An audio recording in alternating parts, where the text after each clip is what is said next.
वाराणसीच्या शिवपूर परिसरात राहणारी चांदनी जयस्वाल ही एक साधी, निरागस, शांत आणि सोज्वळ मुलगी होती. तिच्या नावात जसा प्रकाश आणि शांती आहे तशीच तिची मनस्थितीही होती. ती कधीच कुणावर आवाज चढवत नव्हती, ना कुणाशी वाद घालत. ती तर छोट्या आनंदात समाधान मानणारी तरुणी होती. तिचा दिवस पहाटेपासून सुरू होई. आईसोबत घरातील कामात मदत करणे, तसेच छोट्या शेजारच्या मुलांचे ट्युशन घेणे, थोड्या वेळात शिवणकाम शिकणे, काही वेळ स्वयंपाकात नवीन गोष्टी शिकत बसणे, हेच तिचं रोजचं रुटीन. तिचं जीवन साधं पण मनाने खूप समृद्ध होतं. तिच्या घरात पैसा फार नसायचा, पण आनंद खूप होता. तिचे वडील राजेंद्र प्रसाद हे शिवपूरच्या एका लहान बाजारात भाज्या विकायचं काम करत.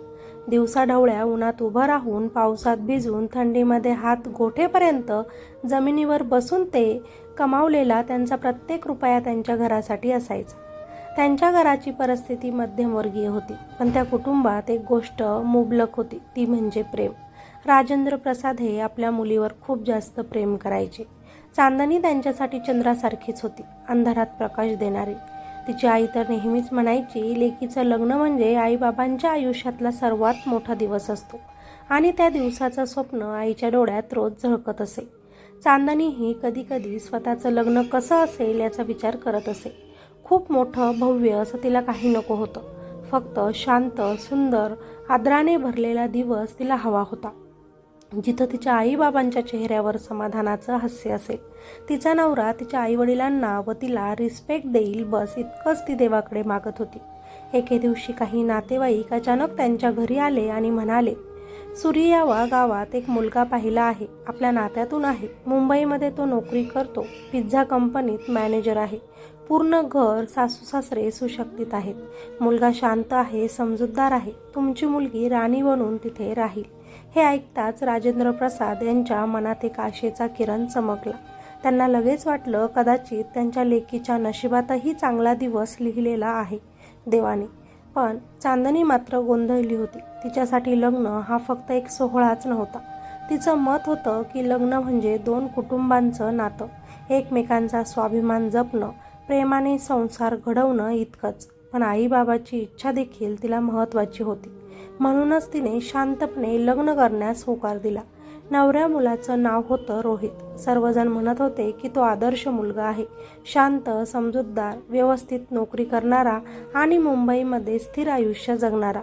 चांदनीने मन कठोर करून स्वतःला समजावलं, ठीक आहे, करू त्याच्यासोबत लग्न. आईबाबांसाठी हाच निर्णय आपला योग्य आहे.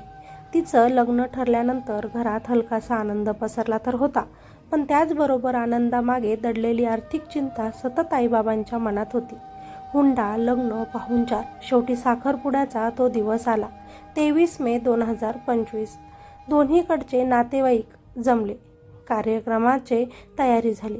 वातावरणात उत्साह होता, पण उत्साहाच्या आड काहीतरी विचित्र सावली तिथे भिरभिरत होती. तेव्हाच वरपक्षाकडून अचानक 1,00,000 रुपये हुंड्यांची मागणी समोर आली. राजेंद्र प्रसाद यांना हा आकडा ऐकून त्यांचे पाय थरथरले, कारण त्यांची आर्थिक स्थिती त्या पातळीची नव्हतीच. पण समाज, मुलीचं भविष्य या सगळ्यांच्या ओझ्याखाली त्यांना लग्नाला, हुंड्याला नकार द्यायची हिंमत उरली नव्हती. नातेवाईकांनी त्यांना समजावलं, आजकाल सगळेच हुंडा मागतात, थोडं देऊन टाकू म्हणजे लग्न शांततेत पार पडेल. तेव्हा मुलीच्या भविष्यासाठी त्यांनी घरातील सगळे पैसे, साठवण, उधारी, नातेवाईकांकडून घेतलेले कर्ज असे एकत्र करून 75,000 रुपये जमवले आणि नवरदेवाच्या बापाच्या हातात ते सोपवले. उरलेले 25,000 रुपये नंतर देण्याचं आश्वासन देण्यात आलं. साखरपुडा जरी पार पडला तरी चांदनी आणि तिच्या आईबाबांच्या मनात एक सावध भीती बसली. थाटामाटात लग्न, सासरच्या लोकांचा पाहुणचार, उरलेले 25,000 रुपये त्यांना देणं, यासाठी चांदनीचे आईवडील प्रयत्न करू लागले, पैसे जमवू लागले. चांदनीला हे काही पटत नव्हतं, पण आईवडिलांसाठी ती शांत होती.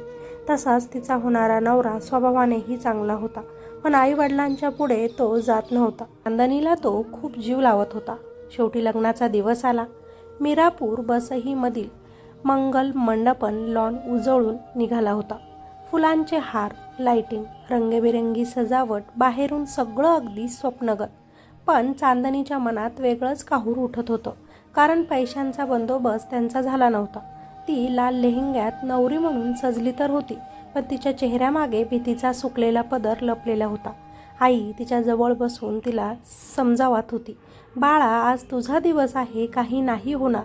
पण आईच्या आवाजातली थरथर चांदणीला लपू शकली नाही. लग्नाच्या दिवशी दुपारी नवरदेव वरात घेऊन आला. ढोल, ताशे, नाच सुरू होता. सगळे बाहेरून खूप आनंदी. लोक गाणी गात होते, नाचत होते, फोटो घेत होते. पण वर पक्षाच्या चेहऱ्यांवर तीच जुनी सावली पैशांची. उरलेले पैसे हे लोक कधी देतील? जेवढं चांदणी त्यांना पाहत होती तेवढं तिला कळत होतं की काहीतरी चुकीचं आता घडणार आहे. वरमालेची वेळ आली. चांदणीचं छोटंसं स्वप्न हा क्षण आयुष्यभरासाठी गोंदून ठेवण्याजोगा असावा. पण रोहित स्टेजवर चढताच त्याच्या मावस भावाने आणि काही नातेवाईकांनी मोठ्याने आवाज केला, अरे थांब, इतकी काय घाई तुला वहिनीसोबत लग्न करण्याची? पहिले उरलेले 25,000 तर द्या म्हणावं त्यांना, नाहीतर वरमाला नाही होणार. रोहित जरा गडबडला. त्याला काहीही न बोलू देता क्षणभरात स्टेजवरून खाली उतरवण्यात आलं. सगळीकडे कुजबूज सुरू झाली. चांदणीच्या अंगात रक्त गोठल्यासारखं झालं. राजेंद्र प्रसाद जवळजवळ रडतच धावत गेले आणि म्हणाले, काय झालं? पुन्हा काही चुकलं का? वर पक्षाने निर्लज्जपणे उत्तर दिलं, आम्ही सांगितलं होतं 1,00,000, उरलेले बाकी पैसे द्या, नाहीतर हे लग्न आम्ही मोडून टाकू. पण चांदणीचा बाप आपला फेटा त्यांच्या पायावर ठेवत त्यांना, थांबा, असं करू नका, मी करतो काहीतरी बंदोबस्त पैशांचा, माझ्या मुलीचं लग्न असं थांबवू नका. तेवढ्यात राजेंद्र प्रसाद धावले. नातेवाईकांकडे हात जोडले, उधारी मागितली. कोणी 2,000 दिलं, कोणी 5,000, कोणी उधार. हे सगळं स्टेजवरून चांदणी बघत होती. बाबांच्या चेहऱ्यावरचा अपमानाचा घाम आणि तुटलेलं मन चांदणीला दिसत होतं. शेवटी काही जमलेली रक्कम देऊन वर पक्षाला लग्नासाठी तयार करण्यात आलं आणि वरमाला पार पडली. पण त्या क्षणाचं सौंदर्य पूर्णपणे मरून गेलं होतं. चांदणीसुद्धा आपल्या आईबाबांसाठी ते लग्न पार पाडत होती. पण जेवणाच्या वेळी पुन्हा तोच प्रकार घडला. वर पक्षाने पुढे येऊन पुन्हा पैशांचा तगादा लावला. तुम्ही गरीब असाल तर आमचा त्यात काय दोष आहे? उरलेले पैसे तर द्यावेच लागतील तुम्हाला, नाहीतर तुमची मुलगी आम्ही नांदवणार नाही. त्यांनी तर चांदणीच्या आईला सुद्धा हिणवलं. तुझा नवरा भाजीवाला असून मुलीचं लग्न करायला निघाला मोठ्या घरात. अवकात पाहून वागायला हवं ना तुम्ही? आमच्या मुलासाठी चांगले चांगले स्थळे येत होते. उगाच तुमच्यावर विश्वास ठेवून मुलाचं लग्न इथे लावण्याचा विचार केला. हे शब्द चांदणीच्या कानांवर पडताच तिच्या आत्म्यावर वार झाले. तिने बघितलं तेव्हा आई हात जोडून विनंती करत होती. तिचे वडील डोळ्यात पाणी घेऊन सगळ्यांना समजावत होते, असे बोलू नका, आम्ही तुमचा एक एक पैसा देऊन टाकू, पण आमच्या मुलीला तुम्ही सुखात ठेवा. सगळं पाहून त्या क्षणी चांदणीच्या मनात काहीतरी कायमचं तुटलं. तिने पाहिलं की तिचे आईबाबा तिच्यासाठी अपमान सहन करत आहेत. पण हे लोक उद्याही असं करतील तर? लग्नानंतरही हेच चाललेल यांचं. रोज पैशांची मागणी, रोज अपमान, रोज तडजोड. हे आयुष्य तिला नको होतं. ती स्वतःला विचारत होती, मी या घरात गेल्यावर माझ्या आईबाबांचा आदर कोण करेल? पैशांसाठी हे लोक आजच त्यांचा इतका अपमान करतात, तर उद्या काय करतील?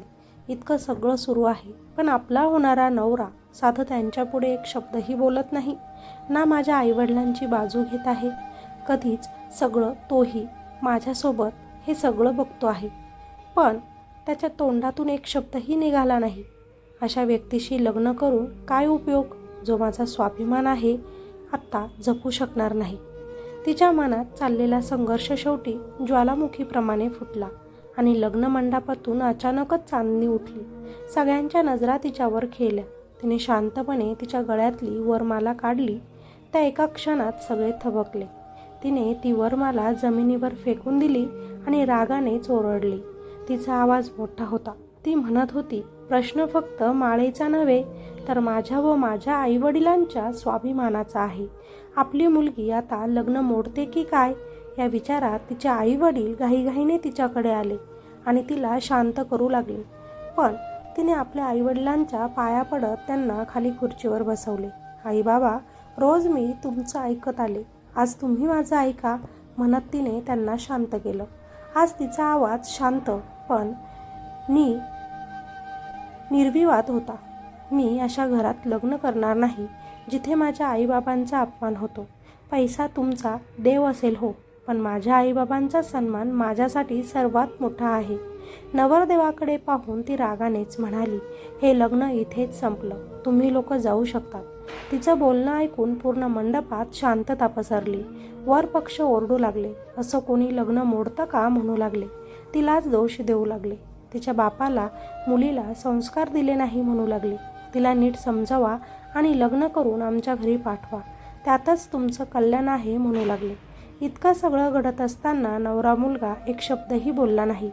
आई वडील घरचे नातेवाईक जे म्हणतील तेच त्याच्यासाठी बरोबर होतं. हे बघून आज पहिल्यांदाच राजेंद्र प्रसाद ठामपणे उभे राहिले आणि म्हणाले, माझी मुलगी जे बोलत आहे ते योग्य आहे. आम्ही पैशांसाठी आमची मुलगी तुमच्याकडे देणार नाही.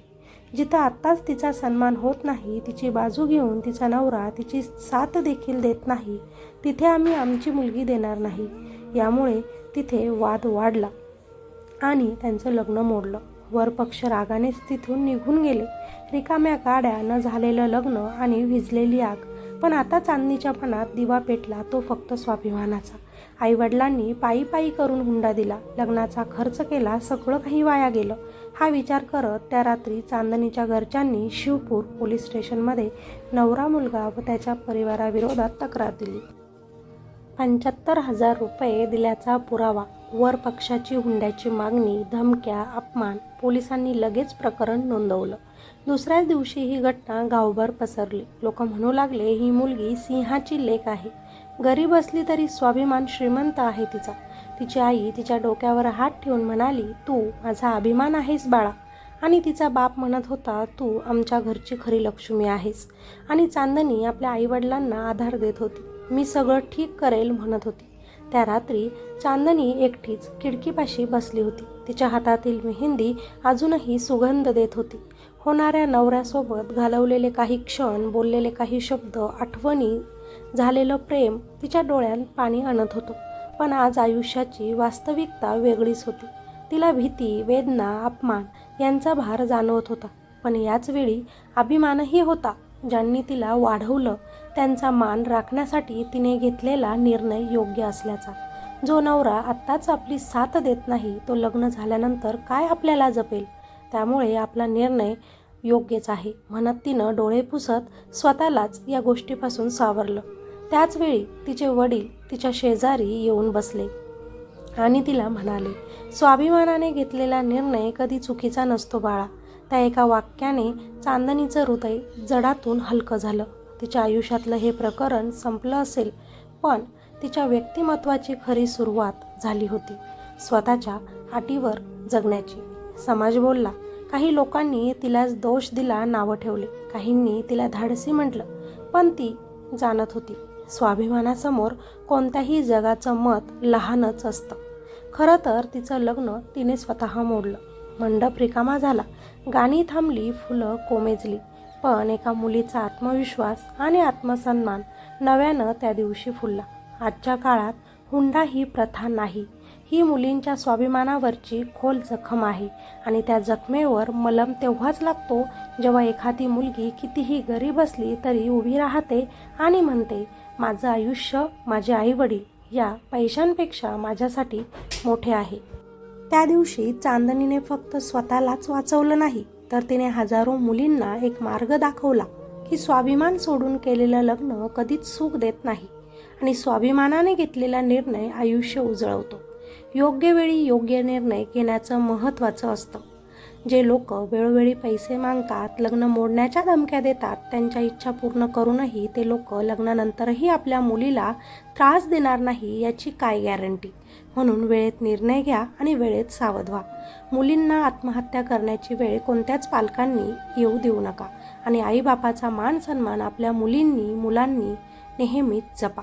बाकी या घटनेत चांदणीने जो काही निर्णय घेतला तो योग्य आहे का? ही एक सत्य घटना आहे. या घटनेबद्दल तुम्हाला काय वाटतं? तुमच्या काय प्रतिक्रिया आहेत त्या नक्कीच खाली कॉमेंटमध्ये सांगा. व्हिडिओला लाईक करा आणि या चॅनलवर नवीन असाल तर चॅनलला सबस्क्राईब करायचं अजिबात विसरू नका. भेटूया अशाच एका नवीन स्टोरीमध्ये. तोपर्यंत स्वतःची काळजी घ्या, सतर्क राहा. धन्यवाद.